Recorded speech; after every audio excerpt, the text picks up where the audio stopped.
Hello guys, my name is Arslan. Welcome back to my channel and today we will be learning about HTML forms. So आज हम क्या learn करेंगे HTML form. So just before starting this tutorial guys, do subscribe to the channel, hit the like button, press the bell icon button and bookmark the playlist so that you can get the updates from the channel. So let's start the tutorial now. हम tutorial को start करते हैं और HTML form को समझते हैं कि HTML form क्या होता है. तो HTML फॉर्म क्या होता है मैं आपको बताता हूँ. An HTML form is used to collect user input. The user input is most often sent to a server for processing. ठीक है, तो HTML फॉर्म क्या होता है मैं यहाँ पर एक डॉक टाइप बना लेता हूँ और यहाँ पर बॉयलर प्लेट में मैं लिख देता हूँ HTML फॉर्म्स. HTML फॉर्म्स के बाद मैं लिखूंगा वहाँ पर कि हम फॉर्म कैसे बनाते हैं HTML फॉर्म्स. और एक मैं यहाँ पर एक फॉर्म्स ले लेता हूँ. मैं फॉर्म जैसी टाइप करूंगा और मैं टैब दबाऊंगा या फिर एंटर दबाऊंगा तो ये फॉर्म बन के आ गया है. एक्शन फॉर भी बताऊंगा मैं. एक्शन फॉर क्या होता है. सबसे पहले तो मैं आपको दिखाता हूँ कि यहाँ पर अगर मैं फॉर्म लिखूंगा तो अभी मेरे पास कुछ भी नहीं आएगा. ठीक है, तो यहाँ पर मैंने देखा कि यहाँ पर कुछ भी नहीं आया है. तो अब मैं क्या करूँगा, मैं आपको दिखाता हूँ कि ये कैसे वर्क करता है. तो एक्शन फॉर क्या होता है मैं वो भी बताऊँगा आपको. और मैं यहाँ पर अगर लिखता हूँ इनपुट और INPUT इनपुट. इनपुट लिख के टेक्स्ट लिख के मैं लिख देता हूँ यहाँ पर, ऐसे ही छोड़ देता हूँ और मैं अभी दिखाता हूँ आपको. तो देखिए आप यहाँ पर एक इनपुट आ गया. तो यहाँ पर अगर मैं कुछ भी वैल्यू डालूँ टेक्स्ट तो यहाँ पर ये वर्क करेगा. ठीक है, तो ये हमने अगर यहाँ पर इनपुट डाल दिया है टेक्स्ट तो इसका मतलब है कि यहाँ पर हम फॉर्म जब तक वर्क नहीं करेगा जब तक इसके अंदर एलिमेंट्स नहीं डालेंगे. तो ये हमारा फॉर्म का एक एलिमेंट हो गया है. ठीक है, तो ये हमारा क्या है, इनपुट एक फॉर्म का एलिमेंट है. तो इसके अंदर जब तक एलिमेंट नहीं आएंगे तो फॉर्म हमारा डिस्प्ले नहीं होगा. तो ये हम मैंने इसके अंदर नोट भी डाला हुआ है इसके अंदर. देखिए, the form itself is not visible. Also note that default width of N input field is 20 characters. तो मतलब ये 20 कैरेट्स इसकी डिफ़ॉल्ट विड्थ होती है. हम इसको CSS से सेट भी कर सकते हैं बाद में, लेकिन हमारी जो डिफ़ॉल्ट रहती है वो 20 कैरेक्टर्स की रहती है. अब मैं बताता हूँ आपको कि टाइप ऑफ इनपुट्स क्या होते हैं और इनपुट्स होता क्या है एक्चुअली. तो HTML element is use to create an HTML form for user input. तो ये जो है आप देख रहे हैं जो हमने यहाँ पर क्रिएट करा है ये क्या होगा, ये यूजर इनपुट करेगा इसके अंदर कुछ वैल्यूज. और वो जैसे कि फॉर एग्जांपल आपने एक HTML पेज बनाया, उसके अंदर आपने कॉन्टैक्ट फॉर्म बनाया. कॉन्टैक्ट फॉर्म में क्या होगा कि आपका नंबर, मतलब जो यूज़र है उसका नंबर, आपको ईमेल, आपको उसका मैसेज चाहिए. तो आप क्या करेंगे, एक फॉर्म बना देंगे, उसके अंदर वो यूज़र डिटेल्स इनपुट करेगा और वो इनपुट आप तक पहुंच जाए. तो इसलिए फॉर्म यूज़ होता है मेनली. और अलग अलग वेरियस रीजंस की वजह से भी यूज़ हो सकता है फॉर्म. तो अभी हम देखते हैं कि फॉर्म बनाते कैसे हैंगे और फॉर्म क्या क्या चीज़ें इंक्लूड हो सकती हैं. ठीक है, तो यहाँ पर मैंने एक फॉर्म बना दी है और मैं यहाँ पर एक हेडिंग भी लिख देता हूँ. तो H1 लिख देता हूँ, माई फर्स्ट फॉर्म. इसको सेव करता हूँ और अभी दिखाता हूँ. तो यहाँ पर H1 आ गया है लिखा हुआ, माई फर्स्ट फॉर्म. अभी मैं दिखाता हूँ आपको और चीज़ें. यहाँ पर मैं दिखाता हूँ HTML के inputs. The form element is a container for different types of input element such as text fields, check boxes, radio button, submit buttons etcetera. तो यहाँ पर हम सब देखेंगे कि इनपुट एलिमेंट्स के लिए भी होता है, टेक्स्ट फील्ड्स के लिए भी रहता है. टेक्स्ट फील्ड्स क्या होंगे, ये पैराग्राफ H1 H2 H3. और रेडियो बटन्स होते हैं वो भी बताऊंगा आपको. सबमिट बटन्स होते हैं वो भी बताऊंगा क्या होते हैं. तो इन सब के लिए हमारा फॉर्म बनता है. फिर मैं आपको बताता हूँ कि इनपुट जो होता है, इनपुट टाइप अगर टेक्स्ट लिखेंगे हम यहाँ पर, तो यहाँ पर हमने ऑलरेडी टेक्स्ट लिखा हुआ है तो ये डिफ़ॉल्ट में लिखा हुआ आता है इनपुट टाइप टेक्स्ट. तो टेक्स्ट लिखा हुआ आ जाएगा. सिमिलरली अगर यहाँ पर इनपुट की जगह हम चेक बॉक्स लिखें तो दिखाता हूँ मैं आपको क्या आएगा. तो यहाँ पर अगर मैंने यहाँ पर लिखा इनपुट INPUT इनपुट और टाइप में लिखता हूँ मैं टेक्स्ट की जगह चेक बॉक्स और इसको सेव करता हूँ. ठीक है, चेक बॉक्स ले लिया, एक मैं सबमिट ले लेता हूँ और एक टाइप बटन ले लेता हूँ. तो मैं कंट्रोल और सॉरी शिफ्ट ऑल्ट एरो की डाउन दबाऊंगा. तो यहाँ पर एक सबमिट ले लेता हूँ, सबमिट हो गया. और एक मैं रेडियो ले लूँगा. ठीक है, सॉरी, एक चेक बॉक्स, एक सबमिट और एक बटन,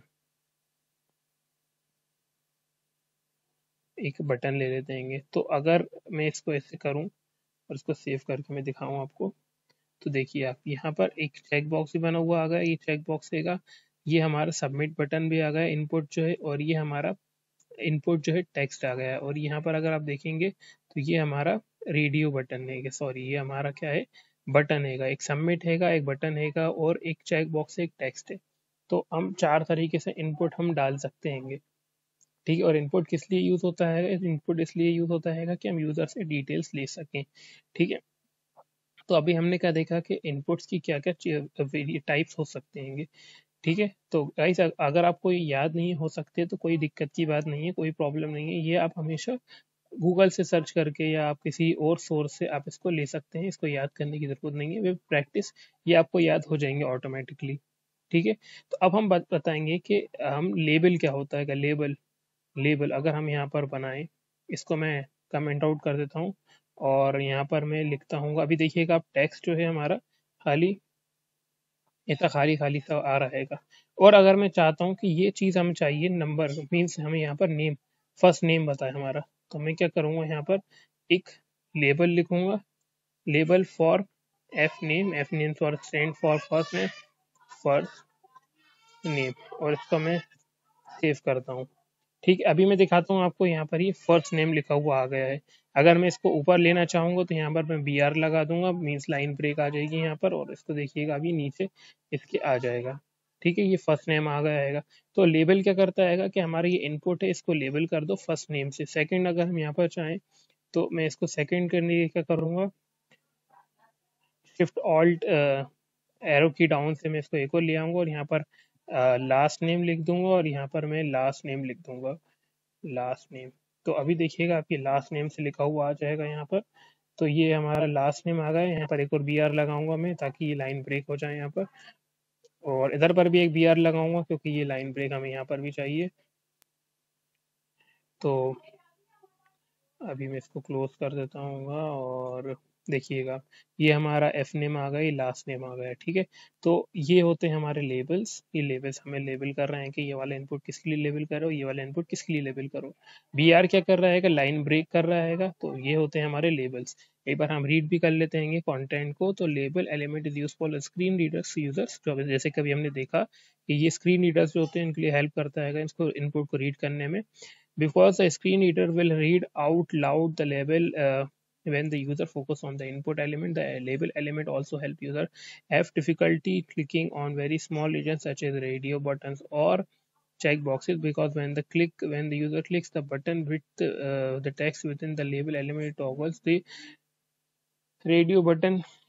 तो अब इसमें क्या बोल रहे हैं, बेसिकली मैं ये बताना चाहूंगा कि आपको जब आपने रेडियो बटन देखा तो रेडियो बटन जो थे, सॉरी ये जो चेक बॉक्स थे या फिर रेडियो बटन्स जो होते हैं, इसके अंदर जो टेक्स्ट लिखा रहता है वो छोटा होता है और स्मॉल रहता है। तो लेबल क्या करता है, इस टेक्स्ट को आइडेंटिफाई करने में हेल्प करता है। जैसे कि अगर आप यहाँ पर चेक बॉक्स देखा था आपने, उसको कमेंट हटा देता हूँ इसका, और इसको हटाने के लिए मैं क्या करूँगा, कंट्रोल एक्स, और यहाँ पर लेके आऊँगा कंट्रोल बी, और इन दोनों को कमेंट आउट करके इसको अनकमेंट कर दूंगा और मैं इसको दिखाऊंगा आपको कि देखिए आप यहाँ पर अभी चेक बॉक्स लिखा हुआ नहीं आ रहा है कुछ भी, लेकिन मैं अगर यहाँ पर एक और लेबल डालूं, लेबल, और label for what, check, label for check डाल लेता हूँ यहाँ पर, और मैं करता हूँ चेक,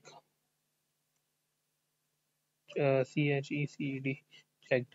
तो अगर मैं यहाँ पर चेक लिखूंगा तो अभी देखिएगा आप एक बी आर भी डालना पड़ेगा यहाँ पर, क्योंकि ये बी आर के बगैर साथ में नहीं लिखा हुआ आएगा, और यहाँ पर भी एक बी आर डाल लेते हैं, ठीक है। तो बी आर लिख दिया मैंने यहाँ पर। अभी देखिएगा आप यहाँ पर चेक्ड का आ गया है ऑप्शन, और अगर आप बी आर नहीं चाहते हैं तो आप बी आर रहने दीजिएगा, और यहाँ पर मैं इसको हटा दूंगा तो यहाँ पर चेक्ड। तो अभी ये दोनों एक ही लाइन में आ जाएंगे, देखिएगा आप, तो ये दोनों एक ही लाइन में आ जाएंगे। और अगर मैं इसको चेक करूंगा तो ये चेक लिखा हुआ आ रहेगा। मीन्स आप इसको चेंज कर सकते हैं with the help of JavaScript. बस मैं बेसिक आइडिया दिया है कि अगर आपको चेक अनचेक करना है और लिखा हुआ भी चेंज भी करना है कि ये चेक है अनचेक्ड है, तो ये आप उससे कर सकते हैं। किससे कर सकते हैं, जावास्क्रिप्ट से कर सकते हैं। और ये लेबल क्या करता है, लेबल मैंने आपको बता दिया कि ये इनपुट को आइडेंटिफाई करता है, मीन्स दिखाता है कि ये कैसे आएंगे। तो मैं अब थोड़े से और चीज़ डिस्कस करना चाहूँगा। लास्ट चीज़ हैंगी बटन्स। बटन्स को डिस्कस कर लेते हैं, बटन्स क्या होते हैं। अब यहाँ पर मैं एक बटन बनाता हूँ, बटन लिखता हूँ, और यहाँ पर मैं लिखता हूँ सबमिट, और सबमिट करने के बाद दिखाता हूँ मैं आपको कैसा बटन आ रहा है। ये देखिए, अब सबमिट लिखा हुआ आ रहेगा। अब क्या करता है सबमिट बटन कि अगर मैं इस पर क्लिक करूँ तो ये हमारा जो फॉर्म है ये सबमिट हो जाए, तो ये करता है सबमिट बटन। और मैंने आपको शुरू में एक चीज़ बताई थी कि एक्शन फॉर क्या क्या होता है। तो एक्शन फॉर हमारा एक बैकएंड के लिए यूज़ होता है, मीन्स कि यहाँ पर एक फाइल बनी होगी, फॉर एग्जांपल पीएचपी में कोई सी एक फाइल बनी होगी, तो पीएचपी में जो फाइल बनी होगी उस पर ये फॉर्म जो है जाके उसकी डिटेल्स इस पर सबमिट हो जाए, तो ये जो फाइल होती है हम यहाँ पर उसको डाल देंगे और जो फॉर्म की जो डिटेल्स होगी सारी वो हम यहाँ पर इस फाइल में सेव हो जाए। तो ये होता है हमारा एक्शन फॉर्म। तो यहाँ पर हमने एक सबमिट बटन भी क्रिएट कर लिया है गाइस। अगर हमें ये चीज़ें सबमिट करना है, मैंने आपको बताया कि कैसे सबमिट होंगी। तो यहाँ पर जैसे हम सबमिट बटन पे क्लिक करेंगे तो यहाँ पर हमारा जो फॉर्म है, हम थोड़ी सी चीज़ें और आगे लर्न करेंगे कि कैसे हम इसको सबमिट कर सकते हैं, और हमें एक उसके लिए एक फ़ाइल भी चाहिए होगी। तो अभी जो हमने देखा कि यहाँ पर हमने टाइप्स ऑफ बटन्स देखे, टाइप्स ऑफ हमने लेबल देखा, हमने लेबल क्या होता हैगा। और हमने ये भी देखा कि हम फॉर्म के अगर नहीं कुछ चीज़ डालेंगे तो ये हम अगर एलिमेंट्स को नहीं डालेंगे तो फॉर्म वर्क नहीं करेगा। तो फॉर्म हमने समझा अभी थोड़ा सा, मतलब it's just a basic introduction of forms के फॉर्म्स क्या होते हैं, अभी थोड़ा सा बेसिक इंट्रोडक्शन है ये। हम इसको और लर्न करेंगे कि अलग अलग चीज़ें क्या होती हैंगी। और हमने यहाँ पर एक और, अगर मैं दिखाऊँ आपको, अगर यहाँ पर इसकी जगह मैं रेडियो लिखूँ तो यहाँ पर एक रेडियो भी आ जाएगा गाइस। तो अगर मैं रेडियो लिख के दिखाऊँ आपको, तो रेडियो भी एक तरीके का हमारा वो रहता हैगा, बट क्या कहते हैं उसे, रेडियो। एंड रेडियो भी एक तरीके का हमारा इनपुट रहता हैगा गाइस। मतलब कि अभी दिखाता हूँ मैं आपको रेडियो। और तो ये रेडियो देखिए आप, ये रेडियो, ठीक है, ये रेडियो बना हुआ आ गया। तो रेडियो भी एक तरीके का हमारा बटन रहता हैगा, इनपुट रहता हैगा। तो guys this is just a basic introduction of HTML forms. हम इसको आगे और लर्न करेंगे, और हम इसमें ये भी लर्न करेंगे कि HTML जो रहता है इसको हम CSS से हम इसको फॉर्म्स को हम इसको और अच्छे तरीके से बना सकते हैं। फॉर्म्स को हम इसकी स्टाइलिंग भी कर सकते हैं फॉर्म की CSS से। और हम और देखेंगे attributes of CSS, sorry forms के एट्रीब्यूट्स ऑफ फॉर्म्स क्या क्या हो सकते हैं इसके अंदर। सो this was all in the tutorial guys. मैं इसका सोर्स कोड जो नोट्स हैं सारे में शेयर कर दूंगा मेरी यूट्यूब के चैनल के डिस्क्रिप्शन में। So this was all in the tutorial guys. Thank you guys for watching the video. See you next time.